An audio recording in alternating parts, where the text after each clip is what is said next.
My name is Chris, and thanks to student loans, I'm the first person in my family to ever get a master's degree.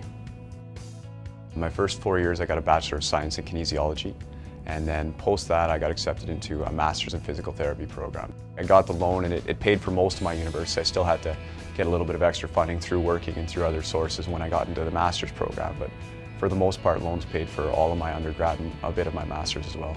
I'd actually capped out my student loan contribution, and the master's program is a lot more expensive than the undergrad program, so I had to go and get a student line of credit from my bank. The less interest I can pay, the better. That's money that has no value to me when I pay extra interest. So I know if I'm going to have a student line of credit that's, say, 8 or 9% and my student loan is 5 or 6%, pay the high percent first and pay the low percent last, and when they're all down to zero, my job's done.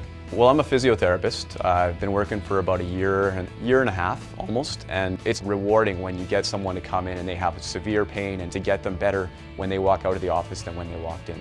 My job is focused around helping people, which is rewarding in itself, and I make a decent living at it. I haven't really noticed that a lot of my money goes into student loan repayments because, I manage my life pretty well. I think to balance, you've got to basically recognize the fact that you have monthly payments and you owe this to the government because they've given you money to go to school. So you've got to be real with yourself. I live now similar to the way I lived when I was a student because I'm still paying back money that isn't mine. I'm paying back money that somebody else gave to me. So basically I just have to live a little more frugally. I have to make smart choices. I walk to work. I try not to drive unless I have to, just because it's little ways that you can cut money here and there is going to go back into paying your debt and to make sure that you don't have that debt load for more years than you need to.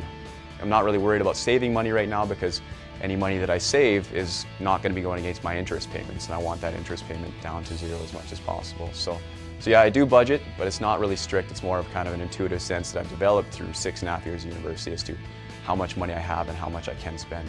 I'm hopeful that within the next 3 or 4 years I'll be debt-free. I'll have my loans paid off. When I do that, then I'll start thinking about other things. I'll start thinking about houses, cars, and traveling and things like that. Going to university for me, I met so many people from so many different walks of life and made so many good friends, and it's an experience I never would have had otherwise. It's made me a better person in almost every way.